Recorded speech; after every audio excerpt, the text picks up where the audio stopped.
a gente foi pego de surpresa, né? Na verdade, assim, até comentando um pouco, acho que a professora Frida vai falar do trabalho da Isabela, que foi um trabalho primoroso, ela fez um doutorado na Faculdade de Saúde Pública, né? E nós tínhamos a expectativa que tanto os resultados do fadigômetro, que foram aprovados por unanimidade em 2 reuniões da Comissão Nacional de Fadiga Humana, ocorrida, a primeira foi em março de 22, né, que foi a primeira rodada que a gente fez de resultados focados nas madrugadas, né? E tanto a última reunião também de abril, né, onde não houve qualquer óbice por parte de nenhum dos participantes da CNFH, e infelizmente a gente viu que na minuta, né, que foi disponibilizada na página da ANAC, que também já tem o parecer do presidente, né, do relator e do presidente, eu acho que nem o mais pessimista dos pessimistas ia imaginar que a ANAC ia fazer um Ctrl-C, Ctrl-V do FAR, né, que é uma regulação que não é usada pelas empresas americanas em geral, né, principalmente as majors, por conta dos sindicatos que atuam ali, fazem acordos específicos, né, e trazer esse balão de ensaio para o Brasil, nós dessas rotinas, né, que o Robert mencionou muito bem aqui, aumentando muito, né, as jornadas, principalmente no early start, que a gente chama, que já é madrugada, né, às 5 da manhã passaria de 9 horas para 12, né, e também no final do dia, colocando jornada de 12 horas, o que vai dar um red eye, que a gente chama, né, se ele estava falando do voo de Manaus, ele vai fazer o bate-volta a Manaus, e os argumentos, né, da diretoria, inclusive também não levando em conta a própria consulta da SPO, né, que também está no documento, de que não, mas o voo de Porto Alegre para Recife não é viável, fazer um bate-volta. Quer dizer, então, a gente pode tentar viabilizar um bate-volta Panama City, de tripulação simples, né? Se é esse o argumento. Lembramos também que outro importante fator de risco para os aeronautas é a exposição ocupacional à radiação ionizante. O assunto recebeu uma atenção especial da Comissão Nacional de Energia Nuclear, a CENEM, na recente atualização da norma NN 3.01, Requisitos Básicos de Radioproteção e Segurança Radiológica de Fontes de Radiação, onde na subseção, a seção 4, subseção 3, intitulada Exposição dos Aeronautas à Radiação Cósmica, expressa a preocupação da autoridade regulatória com este importante fator de risco, além da fadiga.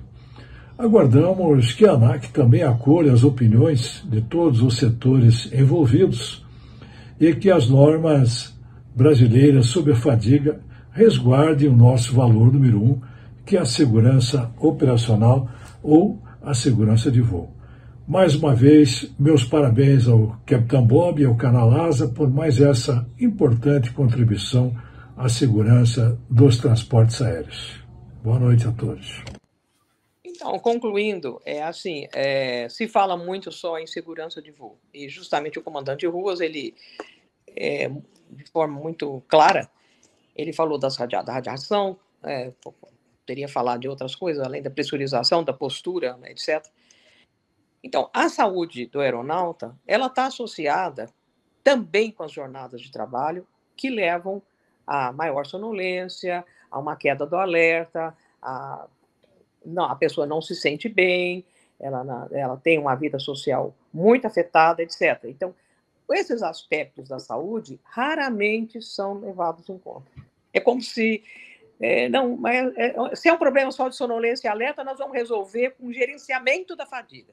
Faz exercício, come direito, durma toda vez que você tiver oportunidade de dormir. Não é assim, até porque a pessoa não consegue dormir em qualquer hora do dia. Não consegue. Mesmo depois de uma noite privada de sono, um voo noturno, a pessoa chega em casa e tem grande dificuldade de dormir. Aqui são questões cronobiológicas que eu não vou me estender, porque não cabe aqui. Mas se alguém tiver interesse, recomendo olhar na literatura a parte de cronobiologia humana, em que ser muito bem esclarecido quando é que é mais fácil dormir, quando é que é mais difícil dormir, quando é que é impossível dormir, etc. Quer dizer, também a regulamentação tem que pensar nessas questões. A pessoa não é uma máquina, ela não consegue. Agora é hora de se dormir, vai, deita e dorme. Só se a pessoa tomar alguma medicação a respeito, mas de forma espontânea não vai acontecer. Ou vai acontecer em períodos muito curtos. Então, eu acho essas iniciativas de ter essas lives e ter essas notas na imprensa, etc., que têm surgido, eu espero que sensibilizem a agência regulatória. Hoje eu não estou representando nenhuma associação, nem um sindicato, nem ninguém, então eu vou falar como aviador, como cidadão brasileiro. Eu acho que é o seguinte, a gente tem que ter uma consciência do que está escrito na lei, e o que foi escrito na lei. Quem não acompanhou o processo desde o começo se perde no meio do caminho, não consegue entender o cerne do que está escrito dentro da regulamentação do aeronáutico. O artigo 19, parágrafo 2º, ele diz que a ANAC vai ser responsável em fazer as mudanças desse RBAC. Porém, no artigo 19, porém, no parágrafo 2º, diz que ela tem que ter as bases internacionais de aviação civil. Quer dizer, quem que a ANAC segue hoje como normas e recomendações de aviação civil? É ICAO, não é FAA, não é EASA. Ela pode até ter base, ela pode até usar o frame da lei deles lá, como todo mundo usa e tal, mas o miolo, o recheio, como a professora Frida falou, tem que ser o brasileiro, tem que ser o nosso. Nós temos as nossas características, a nossa cultura. Não pode copiar a regulamentação da Austrália. A Austrália, ela faz parte da Commonwealth International, lá, que é comandada lá pelo Reino Unido, e que eles seguem muitas regras, né, ainda ali que está dentro dessa Commonwealth International. Então, por exemplo, a fadiga para eles é uma coisa assim que está fora da Organização de Saúde do Trabalho. Ela é um item à parte. Você pode até entrar na lei dos médicos lá, se ele estiver trabalhando fora do período dele lá de trabalho, se ele estiver extrapolando a jornada de trabalho dele, ele pode perder até a carteira dele de médico lá dentro da Austrália. Então, quer dizer, como é que você vai copiar uma cultura de um país que você não viveu, que você não conheceu? Tem muito lugar que não precisa falar, ó, não pode jogar papel no chão, hein? É feio. É cultura das pessoas de não fazer isso. Agora, aqui no Brasil, nós temos outra cultura, então não adianta você copiar o recheio do americano, que não dá certo. Como o Túlio falou, eles têm... nunca chegam nesses limites. Os voos, a maioria dos voos que a gente percebe, que é comum, não são voos noturnos, ali os voos nacionais, principalmente se você começa a ver os voos começar a sair durante o dia. Aqui no Brasil é fim de linha, aproveitamento. O avião não pode ficar em Congonhas, tem que fazer o bate-volta lá, o Corujão, não sei para onde. E assim, tem o seguinte, né, Alicate? Ainda tem um detalhe, porque lá, tripulante já mais antigo, ele escolhe e fala assim, olha, esse mês eu não quero voar, me deixa só de sobreaviso. E pode. Ou falar, olha, eu quero voar, comandante antigo, só quero voar de segunda a sexta, e só voa. E tem um detalhe, você voa 3, 4 dias e folga 3, 4 dias, né? Então não tem, assim... não é quebrado, né? E tem essa possibilidade de você, o tripulante um pouco mais antigo, escolher e falar assim, não, esse mês eu quero ficar mais em casa. Tem vários detalhes, né, diferenças, né, em relação ao sistema dos norte-americanos. E tem um detalhe, né? A ANAC, quando a lei foi promulgada em 2017, ela teve 3 anos para se adaptar, que era buscar essas bases científicas que a gente tanto fala, que o fadigômetro hoje faz com excelência. Mas eles não foram, eles não se mexeram. E na época que eu estava na Abrapac, o Túlio ali na Azagol, tal, nós fizemos várias reuniões com os diretores da ANAC para tentar abrir os olhos do cara. Falei, vocês não podem fazer uma lei copia e cola. Está errado, vocês estão fora da lei. Sempre fomos bem atendidos, isso aí não posso dizer. O cafezinho era bom e a água era geladinha. Sala limpinha, tudo arrumadinho, não, bem bacana mesmo. O atendimento dos caras, nota 10. Porém, não fizeram nada do que a gente falou, né? Não ouviram. E aí continuou. Aí veio a pandemia, aí ninguém voou mais, ninguém se tocou mais no assunto, e agora a coisa começou a apertar, né? Começou a apertar, 12 horas de trabalho, 12 horas de descanso, que não são 12 horas. As 12 horas de trabalho, elas são, mas 12 horas de descanso, não. Oportunidade de sono, nem sempre. Como a professora Frida falou, você não vai desligar o cara ao meio-dia, às 10 horas da manhã. Né? Então, tem até uma tabela, que se você passa uma noite voando, chega às 6 da manhã, chega às 8 no hotel, você não consegue dormir mais que 5 horas, porque aí tem o efeito lá do cortisol no sangue, a pessoa acorda, só na hora que ele for sentir sono à noite, está na hora de ir trabalhar de novo. Então, quer dizer, é um débito de sono. Só quem vive para saber, para poder falar o que é isso. Quem não vive, quem tem o seu horário ali comercial, não tem noção do que a gente está falando. Aí não dá nem para discutir, porque não vai saber, entender o que a gente fala. Então, o que eu digo assim, aonde que está errado? Não é pesquisa. Pesquisa a gente sabe que a madrugada, as horas, existências de jornadas, entendeu? Elas são prejudiciais para a atenção do piloto, que a gente ainda tem que ter uma parte cognitiva muito grande ali na atuação. Não é isso. O problema é seguir o que está na lei. Se seguir o que está na lei do aeronáutica, ou se a ANAC seguir, acabou o problema. Não vai ter problema para a empresa aérea e nem para os aeronautas. Nós vamos estar voando o seguinte, dentro satisfazendo as empresas e satisfazendo os aeronautas dentro da segurança e dentro da saúde. Um grande exemplo que eu sempre dou para a galera é aquele exemplo da EasyJet. A EasyJet fez o primeiro gerenciamento de fadiga deles em 2005. Olha só, empresa low cost na Europa. Os caras lá, a lucra deles é uma latinha de Coca-Cola, às vezes, de um voo daquele lá. Entendeu? Eles viram que estavam com a bola batendo na trave, vento foca. Quando foram fazer a avaliação dessa investigação do que estava acontecendo, eles viram que era fadiga, a escala dos caras estava gritante.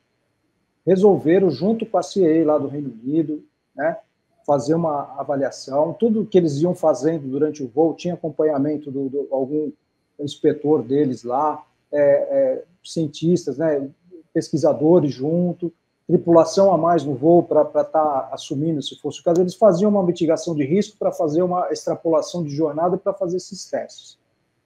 E tudo que eles iam fazendo, eles iam emitindo artigo científico, eles iam fazendo a base científica. Então, olha, vamos colocar aqui porque o cara vai voar 5 madrugadas. Putz, não deu. Volta para 4, dá folga, faz isso. Eles foram fazendo várias combinações e chegaram a um denominador comum que estava dentro da segurança e que poderia voar. O que aconteceu? Eles reduziram em 50% o número de evento foca deles. Esse foi um safety case maravilhoso. Desse safety case virou um business case. O que aconteceu? Eles foram lá até eu vi o Adalberto falando lá de onde ficam as empresas de resseguros, né, quando faz lá o resseguro, foram lá e apresentaram, falaram assim, ó, eu sou 50% mais seguro do que meu concorrente aqui, que é a Ryanair. Eles conseguiram um abatimento na pólice de seguro deles lá. Não sei quanto, que é difícil mensurar isso, mas eles conseguiram, com esse abatimento, eles repassaram para o cliente e tomaram os clientes da Ryanair. E a Ryanair teve que sair correndo para ela conseguir essa mesma vantagem financeira que era por estar diminuindo esse risco. Olha só que bonito que é. Então, quer dizer, dentro de um safety case, de um problema que se tinha, virou uma solução viável econômica. E não é isso que a gente vê aqui no Brasil. Aqui no Brasil parece que você tem os caras que é tupiniquim, tá virando dentro da escravidão ainda, é senzala esse negócio aqui. Entendeu? Com toda a tecnologia que você tem nos aviões, né? A gente vê problema aí até com os aeroportos, aí, com a deficiência danada. A nossa aviação é muito deficiente. Aí quando você vai falar de ser humano, cara, é um negócio assim complicado. Eu não entendo como é que esse diretor da ANAC está propondo um negócio desse, sendo que está na lei. Outra coisa, em 2020, eu fiz uma proposta para as associações, o Túlio lembra disso aí, para que a gente entrasse uma denúncia no Ministério Público do Trabalho para poder obrigar que a ANAC siga a lei.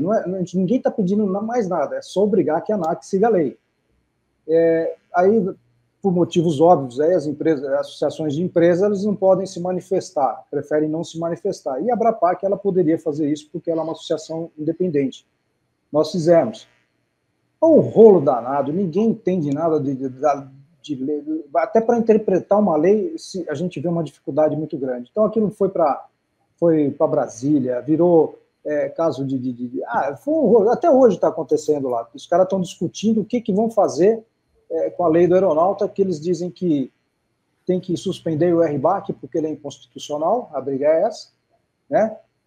E a gente só dizendo, não, gente, não é nada disso, é só fazer a base científica, é só isso, é só para dizer, olha, dá para fazer isso, ou não dá para fazer aquilo, com segurança. A gente tem que lembrar que dentro da criação da ANAC, nós temos o Programa de Segurança Operacional, Brasil, tem o específico ANAC, específico Ministério da Aeronáutica, e a gente se acata aqui. Então, qualquer mudança que você tenha, um regulamento novo, a ANAC tem que fazer, além da análise de impacto regulatório, ela tem que fazer a sua análise de risco, que é a gestão da mudança. O que está acontecendo agora é um tubo de ensaio. É uma proposta que não tem nenhum embasamento científico, na qual nós não temos nenhuma experiência profissional, experiência operacional, nada, e, infelizmente, estão brincando de Deus. Né? É uma frase forte, mas eu preciso fazer essa consideração. Né? Parafraseando com o juiz Marcelo Honorato, né, que é um federal sensacional, ele fala, né, junto com a informação vem a responsabilidade. Então, nós temos a informação, né, nós precisamos transmitir essa informação. Então, as recomendações do fadigômetro estão publicadas desde setembro de 22. Não houve qualquer medida preventiva. As recomendações da Isabela estão publicadas na tese dela. Tantas outras pesquisas que foram feitas, né, Licati? Se houvesse uma mentalidade de prevenção, não precisaria nem mudar o RBAC, né? Porque a gestão, o SGSO, seria eficiente o suficiente para mitigar aquele risco. Então, nós nos convencemos de que, infelizmente, a gente precisa colocar as coisas no RBAC. Se não colocar no RBAC, nada vai ser melhorado. Agora, alterar o RBAC para trazer uma flexibilização num cenário de fadiga grande que nós temos, identificado pela pesquisa da Isabela, identificado pelo fadigômetro, pesquisa que o Licati fez em 2012 com a Abrapac, várias evidências científicas comprovando o cenário de fadiga, e nós estamos flexibilizando, porque a nossa jornada é ruim, a nossa regulamentação é ruim e outra regulamentação é melhor. O que é bom ou é ruim? Né? Uma regulamentação mais flexível é boa, uma regulamentação mais restritiva é boa. A regulamentação boa é aquela que é adaptada à sua realidade, que você vai ouvir as pessoas. É isso que a gente fez no fadigômetro. A gente foi além do software, e a gente está calculando, através de metodologia própria, a questão de fadiga e sonolência acumuladas no período de 168 horas, cruzando esses dados do questionário, né, com os padrões de escala. Então, eu acho importante ficar esse recado. A gente tem que ter muita consciência daquilo que o Licati falou. Qual é a análise de risco que a ANAC fez para propor essa jornada?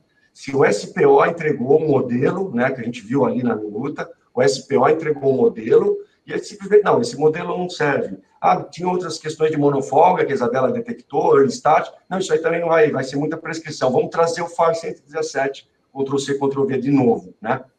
Então, eu deixo só esse recado também, a gente está bem preocupado e a gente quer poder contribuir.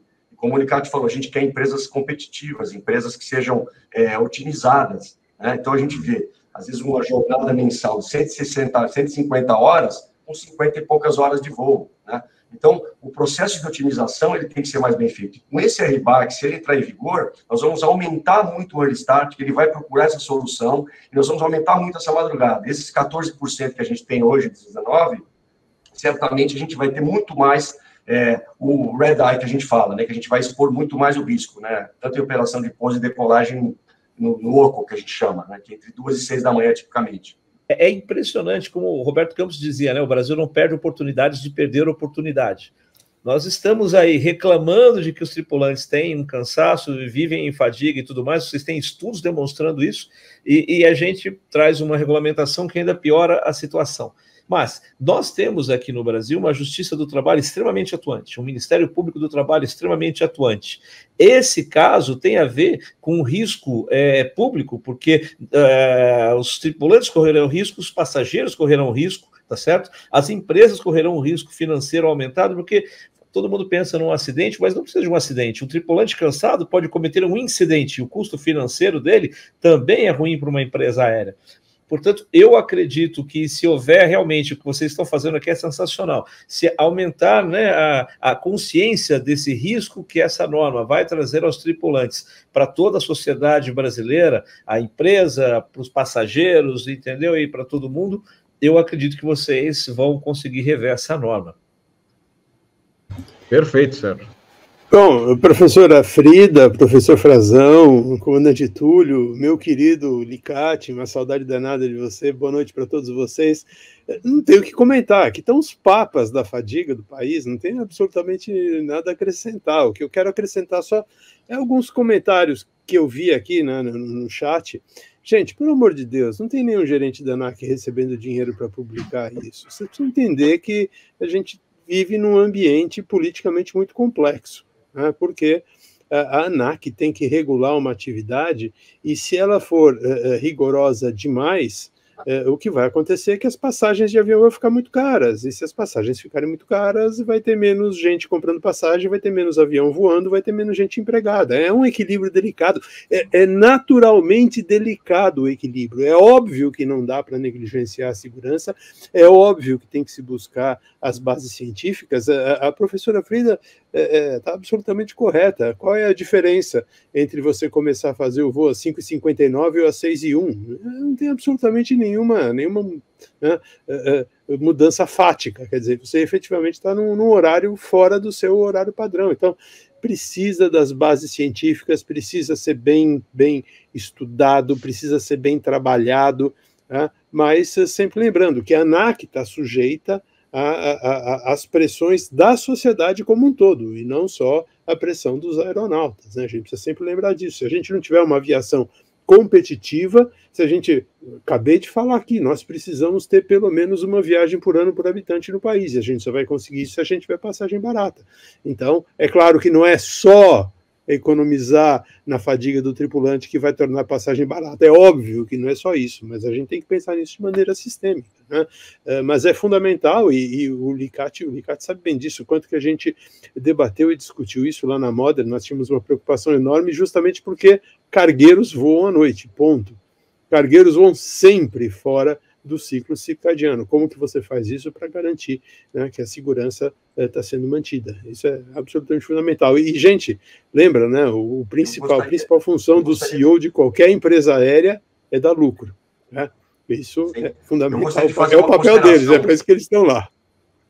Fala, Túlio. Eu gostaria de fazer uma consideração nesse debate, porque eu acho que esse é o coração do debate, né? Eu acho que quando o debate chega nesse nível, é porque é um debate de alto nível, né? No projeto Fadigômetro, as mitigações que nós propusemos no artigo publicado no Safety Science, é um artigo muito renomado, da Elsevier, eles impactavam em menos de 3,5% das escalas. Tá? Isso não quer dizer que essas 3,5% das escalas, você vai precisar de 3,5% a mais de headcount, porque é um processo de otimização. O otimizador ele vai procurar outras soluções. Então, se a gente pudesse ter essa interação, né, com as empresas, nós não temos um otimizador da Jeppesen, nós temos a licença do Safety First. Nós não temos um otimizador da Jeppesen, que é um otimizador caríssimo, né? Poderíamos fazer as simulações. Nós tivemos a oportunidade de trocar o pneu do carro sem parar no box, porque a gente passou por uma pandemia e a gente podia fazer vários testes e nada foi feito. O RBAC está há mais de 4 anos, né? 5 anos que fez o RBAC, e ninguém fez nenhum estudo, né? E se ouvi isso também do pessoal da Nike, não, mas a gente tem que ver que lado que é. Mas qual lado? Nós somos do lado do safety. Não tem lado aqui. Se uma empresa quiser propor um estudo, passou em comitê de ética, vai divulgar os resultados, nós vamos ser os primeiros a apoiar, né? Então, a questão do cargueiro é fundamental, tentar fazer o controle de rest. Também está na proposta do artigo do Fadigômetro. Não tem como fugir. É a madrugada, né? A gente entende que ou você faz o controle de rest ou você faz o uncontrolled rest, né? Que é o cochilo não intencional, né? Mas é uma visão, porque o ser humano ali vai ter que dar uma cochilada, não tem jeito, mesmo que, né, você vai fazer uma gestão específica, mas para isso você tem um FRMS, né? Você tem uma piloto não é on-off, agora você vai dormir, puf, ligou a chavinha, você está dormindo. Não é assim, não é a gente sabe que não é assim. Não consegue fazer um Porto Alegre, Recife, bate e volta, que você precisa aumentar a jornada, a não ser que não tivesse hotel em Recife, eu falo, não tenho como deixar os tripulantes em Recife, aí sim, então vou ter que fazer um bate e volta. Então, assim, o conceito da ICAO é que você precisa de uma necessidade operacional para você querer extrapolar alguma coisa. Então, na United, eles fizeram lá na Roper Island, lá no Havaí, eles não tinham onde pernoitar a tripulação. Eles tinham que fazer mais meia hora de voo, eram 6 etapas, eles só podiam fazer 5. Né? O Gregory Belém, que o pessoal da universidade, fizeram um estudo do safety case e fizeram as 6 etapas, porque você tem uma necessidade operacional muito específica, como aconteceu, né, em alguns casos na pandemia, principalmente nos voos humanitários, né? Então, a gente está aberto para tudo isso. Eu acho que é importante a discussão que seja de alto nível, né? E as mitigações que nós estamos propondo interferem muito pouco na produção das escalas. É mais uma questão de logística, de planejamento de escalas, do que é uma questão de impacto. Uma questão importante, que é que o Licati estava comentando, que é o aspecto, o planejamento bem feito, ele envolve, na verdade, não a aparente eficiência dada por uma coisa meio óbvia. Se eu colocar a pessoa para trabalhar mais, é obviamente mais barato, porque no final ele está trabalhando mais pelo... No final, você tem consequências que são amplas, porque você tem desde o desgaste de material caríssimo, que é um pouso com uma batida um pouco mais forte, pode estragar partes do avião, e a gente não sabe qual é, porque isso não tem relatório, quanto também tem um aspecto de seguradora, que é um aspecto importante, tem um aspecto de marketing das empresas, tem a confiabilidade dos passageiros, a confiança que os passageiros depositam nas empresas. seja, tem um conjunto todo, e a ideia do que a gente estava tentando fazer era exatamente tentar agregar sugestões ou orientações que pudessem tramitar num âmbito que não fosse necessariamente punitivo, ou seja, a ideia não é fazer uma proposta punitiva do tipo, não, então agora não se voa. A proposta é exatamente tentar agregar um conjunto de diferentes indicadores, de ferramentas de modelagem para que a gente conseguisse propor uma mitigação que fosse eficiente ela também, com os ganhos adicionais. Esse ganho da EasyJet, ela é real, ou seja, realmente houve um ganho efetivo na negociação do seguro. A gente não sabe quanto é o valor do seguro, mas certamente não é baixo. A própria durabilidade do equipamento, ou a diminuição da manutenção, e a gente está falando aqui dos pilotos, ou seja, das equipes de bordo, mas se ainda tem, alguém comentou aí no chat a questão dos controladores de voo, mas podia se falar também das equipes de solo, de mecânico, ou seja, há um pessoal de manutenção, exatamente a mesma coisa, exatamente os mesmos riscos, porque também tem que ficar trabalhando no avião fora de horários, especialmente não das cargueiras, que aí fica tudo certo, porque o avião fica parado durante o dia. Mas para as empresas, para as linhas aéreas, o avião está parado à noite, é quando o pessoal está fazendo manutenção no avião. Então, realmente, é uma questão super complexa. E o Hilton Royal coloca aqui que segurança é negociável. Hilton, lamento dizer, a segurança é negociável o tempo todo. A única segurança negociável é não decolar. A partir do momento que você decolou, você está negociando a segurança. Agora, tem que ser feito da maneira correta, não pode ser feito de qualquer maneira, né? Isso tem a maneira certa de se trabalhar. A maneira certa de se trabalhar é com ciência, com conhecimento.